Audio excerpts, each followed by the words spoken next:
एक बार बहुत छोटा सा गांव था। उस गांव में एक कुम्हार रहता था। एक बार जब उसने बर्तन पकाने के लिए आवा लगाया तो आवा में बर्तन नहीं पके। कुम्हार ने राजा से जाकर इसकी फरियाद करी। राजा ने पंडितों को बुलाकर के इसका कारण पूछा तो पंडितों ने कहा कि हे महाराज, आपके नगर में एक दोष लगा है।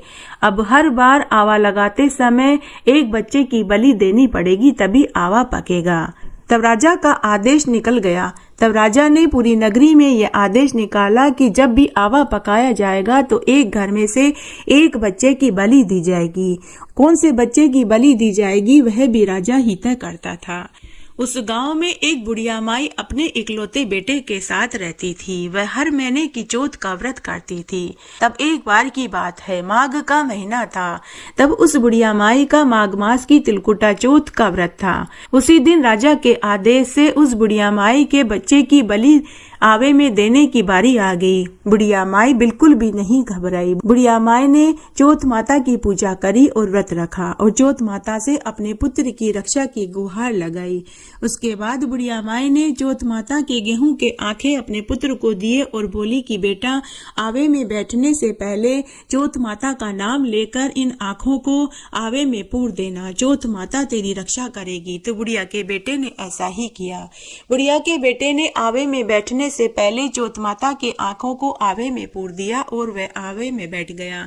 तब एक आश्चर्यजनक घटना घटित हुई। पहले तो आवा पकने में कई कई दिन लग जाते थे, लेकिन अब की बार आवा एक ही दिन में पक गया और बुढ़िया का बेटा भी सकुशल आवे में से बाहर आ गया। साथ ही अब तक जितने भी बच्चों की बलि दी गई थी वे भी जीवित बाहर निकल आए। यह देखकर गांव वालों को और राजा को महान आश्चर्य हुआ। राजा ने बुढ़िया से पूछा कि अरे बुढ़िया माई, तू कोई जादूगरनी है या कोई टोने टोटके जानती है? बता, तेरा बेटा कैसे आवे में से जीवित बाहर आ गया? तो बुढ़िया ने कहा कि हे महाराज, न तो मैं जादूगरनी हूँ और न ही कोई टोने टोटके जानती हूँ। यह सब कुछ तो मेरी चौथ माता की कृपा से हुआ है।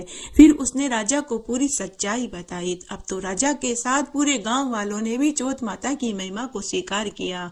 उसके बाद राजा ने पूरी नगरी में यह ढिंढोरा पिटवा दिया कि सभी हर महीने की चौथ का व्रत करे और चौथ माता और गणेश जी की पूजा करे। उसके बाद तब साल भर बाद जब माघ का महीना आया तो राजा के साथ पूरे गांव वालों ने माघ मास की तिलकुटा चौथ का व्रत किया और चौथ माता और विनायक जी की पूजा करी। हे चौथ माता, जैसे आपने बुढ़िया के बेटे की रक्षा करी वैसे सबकी करना। कहानी कहने वाले की, सुनने वाले की और हुक्कारा भरने वाले की।